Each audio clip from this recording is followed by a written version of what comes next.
Welcome to BMaster 79. Today we are looking at 3 relative words that a lot of learners quietly avoid: whose, whom, and where. They are not difficult once you can see the pattern. By the end of this lesson you will know which one to choose, and exactly why. Every example sentence you will hear is invented for teaching.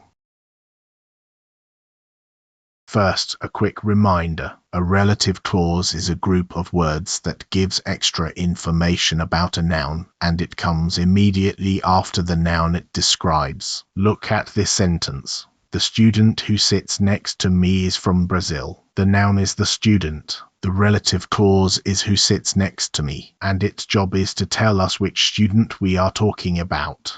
Every relative clause begins with a relative word, and choosing the right one is the whole skill.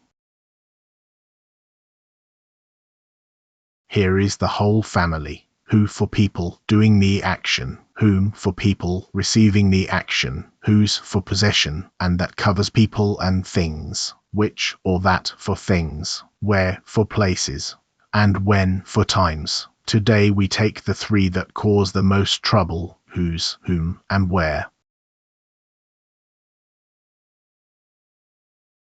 Whose means possession. It is the relative version of his, her, its, or their. 2 things to remember. First, whose is always followed directly by a noun with no article in between. And second, whose is not only for people. It works perfectly well for things, for places, and for organizations. Take these 2 sentences. That's the man. His car was stolen. His becomes whose, and the 2 sentences join into one. That's the man whose car was stolen. Listen to who's in action. I met a woman whose brother plays for the national team. We stayed in a hotel whose windows looked over the harbour. She's an author whose books have sold millions of copies. The company whose logo you design has just closed down. Notice that in every single sentence whose is followed straight away by a noun. Brother, windows, books, logo. Now the classic trap. Whose and who apostrophe s sound absolutely identical, but they do completely different jobs. Whose shows possession. Do you know the girl whose bag this is? Who apostrophe s is simply short for who is or who has. Do you know the girl who's waiting outside? So here is your test. Say who is or who has in the gap. If the sentence still makes sense, you need who apostrophe s. If it does not, you need whose.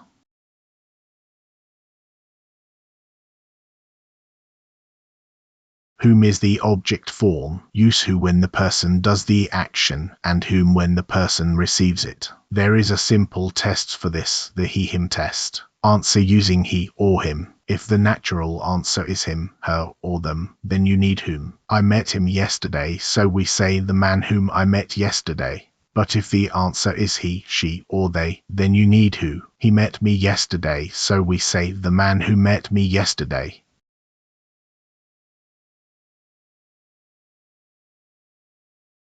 There is one place where whom is not optional at all, directly after a preposition. The colleague with whom I share an office, to whom it may concern, the candidate for whom I voted.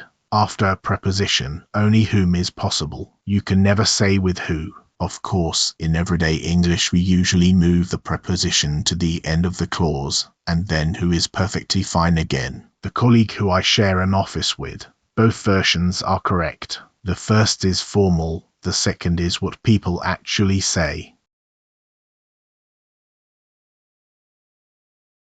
Here are a few more. The journalist whom we interviewed has written a book. She's a teacher whom everybody respects. That's the friend from whom I borrowed the money. And now an honest note about real English. In everyday speech, most people say who, or they leave the word out completely. The man I met yesterday, that is not a mistake.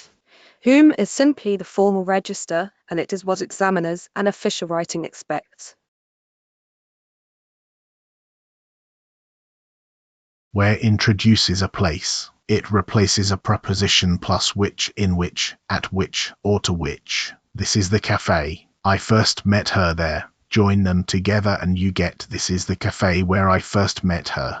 And one structural point that really matters. After where, you need a complete clause with a subject and a verb that does not need an object. Nothing is missing. Here is the comparison that clears up most mistakes. The room where I sleep in the room, so the room is not the object of the verb, and we use where. Now compare. The room which I painted the room, so the room is the object, and we use which or that. So here is your test. After the verb, ask yourself whether an object is still missing. If it is, use which or that. If the verb is already complete, use where.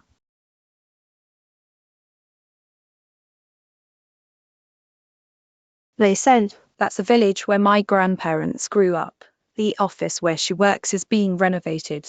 Do you know a shop where I can buy fresh bread at midnight?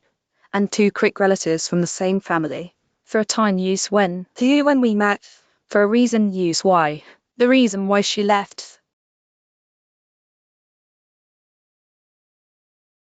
Let's put all three side by side. Whose shows possession. It is followed by a noun, and it works for people and for things. The artist whose work we saw. Whom is the object of a verb or of a preposition. It is followed by a subject and a verb, and it is for people only. The friend with whom I travelled. Where means a place. It is followed by a complete clause, and it is for places only. The town where I was born. Take a moment and photograph this slide.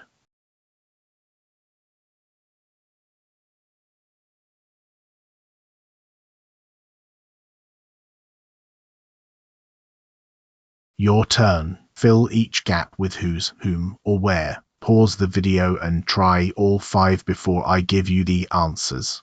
Number 1. That's the neighbor blank dog barks all night. Number 2. This is the room blank we keep the old files. Number 3. She's the manager to blank I sent the complaint. Number 4. I know a shop blank you can buy fresh bread at midnight. Number 5. He's an artist blank paintings hang in the National Gallery.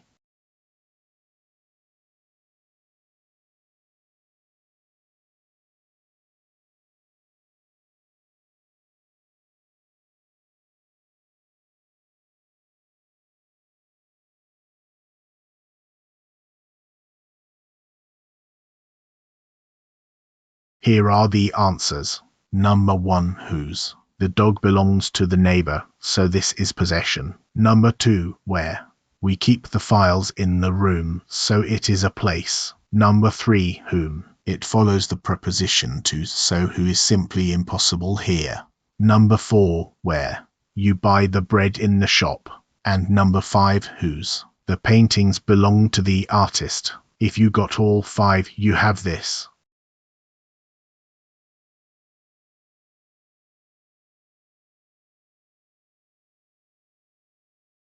A quick recap. Whose possession, always followed by a noun, and remember it works for things as well as people. Whom, the objects of a verb or a preposition, formal and compulsory straight after a preposition. Where, a place, followed by a complete clause with nothing missing. The fastest way to fix these is to practice out loud. Describe your own street, your own family, and your own city using all 3. Thanks for watching Be Master 79, and I will see you in the next lesson.